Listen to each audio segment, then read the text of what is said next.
The end is nigh. The Watchmen movie comes out in less than a week. There's been a huge amount of buzz and discussion about this movie the past couple months, and we'll see how if that translates to box office dollars. That's a big thing. But I plan on recording a review for the movie just after I see it, and so I wanted to just give a sense of what are my expectations, some of my pre-movie thoughts. So much controversy and discussion. And obviously, they've had press screenings and stuff, and I managed to avoid reviews for the most part. I don't know what's happened to my self-control as far as spoilers.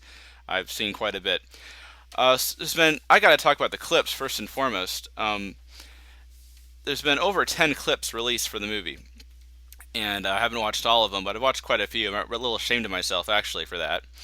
But the thing I like about the clips mainly is there's been a couple that really convey that impending sense of doom.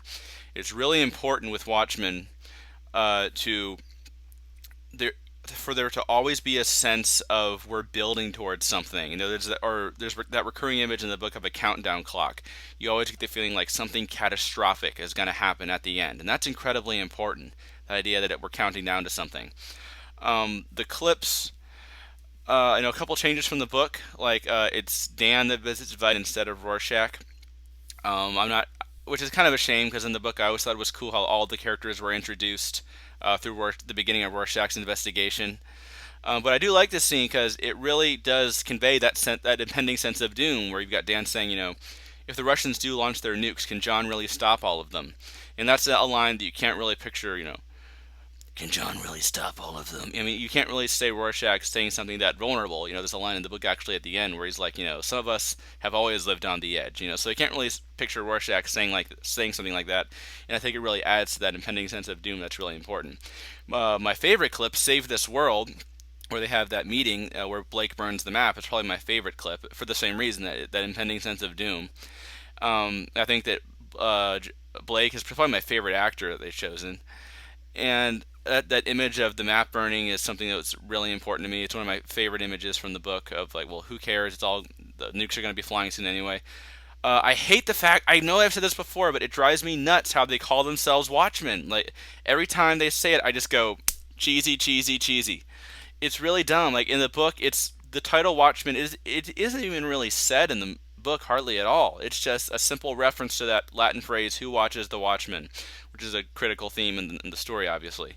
So that I really think that's going to be a big distraction for me in the movie. One of the big areas of discussion that as far as the clips that people have been talking about, is the action. It seems to, with just about every adaptation I get into, one of the major issues is always them adding action sequences and trying to turn it into an action film. And I think since Snyder's a director, there's a lot of concern for that. Although all the sort of the people kind of been saying that people who have seen it or seen clips from it, oh, it's not really an action film, which we were relieved to hear. But some of these clips, like I like the fire rescue. I felt maybe they've edited some parts out, but I like the fire rescue just because I didn't feel like they did too much with it. Like it was kind of cool, but it wasn't. I didn't feel like they over stylized it very much. The prison fight, on the other hand, I'm not a fan of the slow mo and the quick cuts. It just feels so summer action film, and I really don't want Watchmen to be an action film. That's a huge concern, obviously. I'm really excited to see what they do with the music. Obviously the book uses music a lot. There's a couple scenes like the first sex scene with Dan and Laurie. And what was the other one? The fire rescue, where it's playing. Alan Moore actually put the lyrics to "You Are My Thrill." He actually wrote them, and that's something that There's always a lot of talk about. Well, the cool thing about Watchmen is that it does things that only a graphic novel can do. How are they going to adapt this movie?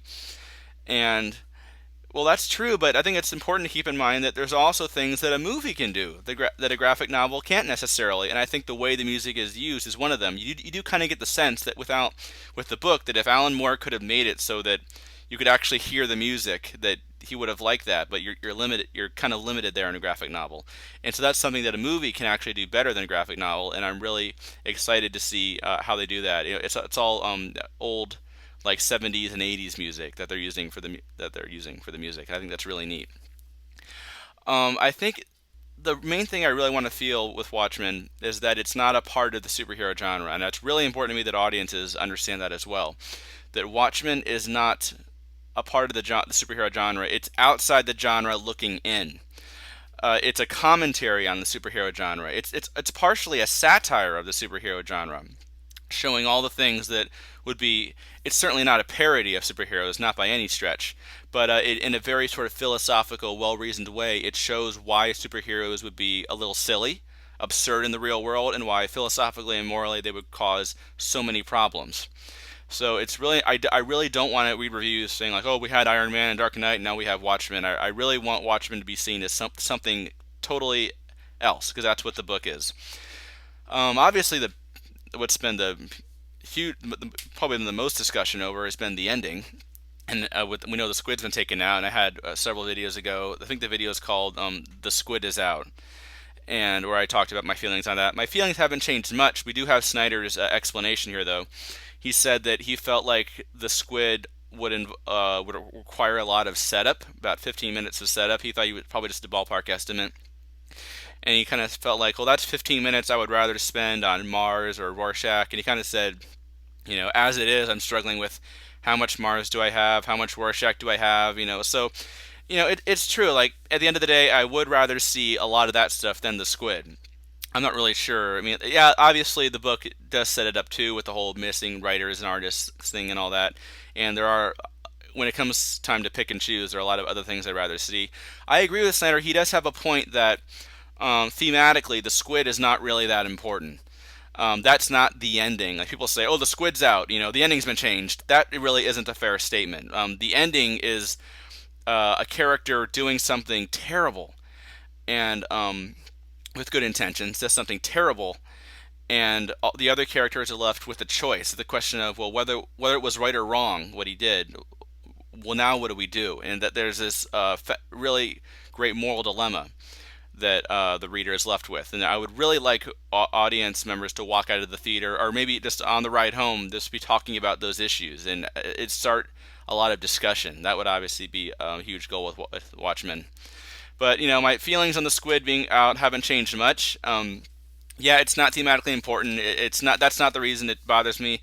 I just can't think of anything better. I mean, I'm open to something else if it's thematically consistent and it really is worthwhile. It can get us to see more of Mars and Rorschach and all that. But I just can't come up with something that and that's the only thing that I can think of that could conceivably cause instantaneous world peace.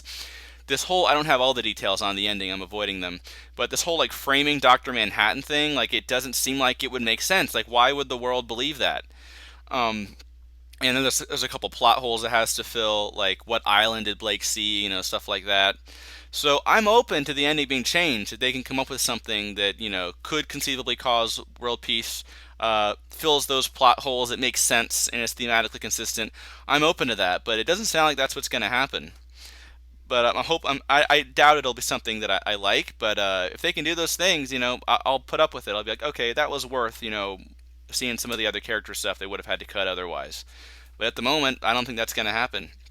My overall thoughts, as far as faithfulness to the graphic novel, I'm not terribly concerned. Everything I've seen, even though there's a couple little changes we've seen in the clips, not very many of them really concern me at all. It looks like it's going to be very faithful.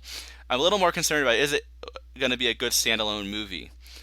And that's always been kind of the fear is, is he going to throw in all these little things that, oh, fans are going to love, but everyone else is going to be like, what the heck is this? So far, the buzz has been very good. I haven't really read through any reviews, but I've just kind of gotten a sense of it.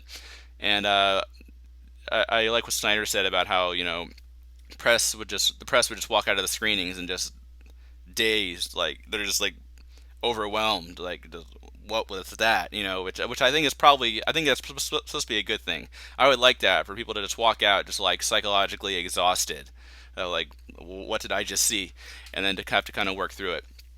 But less than a week to go. Huge amount of anticipation for this film. I've got my Rorschach costume ready to go. Actually wore it to my college campus the other day, and the cops made me stop after about an hour. Made me show ID, and they searched me and everything. So apparently the cops here support the Keene Act. But I'll be in full costume with a bunch of my other friends. Really, really don't want them to screw this up. I want them to get it right. It has. I think this is the kind of movie that the world's kind of ready for, and I hope it does well. And I will record a review after I see it. So the countdown continues, but not for much longer.